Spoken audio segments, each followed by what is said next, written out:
Well, it is now time for Weather Word Wednesday, and today's word is sting. Meteorologist Jacob Morris explains.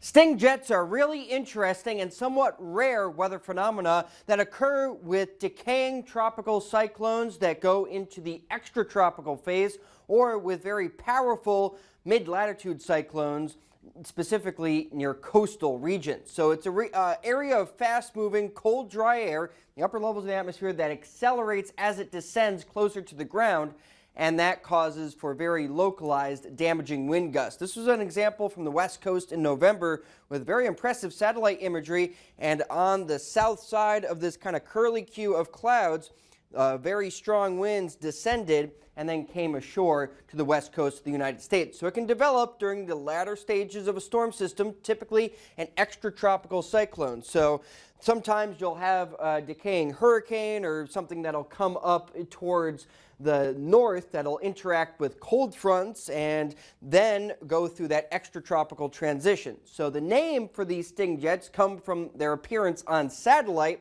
resembling the stinger of a scorpion. It can lead to very localized areas of damaging winds. The extratropical transition of Hurricane Milton earlier this year, as it came ashore to Florida, that interacted with a cold front and caused for those very strong winds on the back side of the eye of Milton as it went through the peninsula of Florida. And here's that example from the bomb cyclone and atmospheric river in November off the west coast of the United States.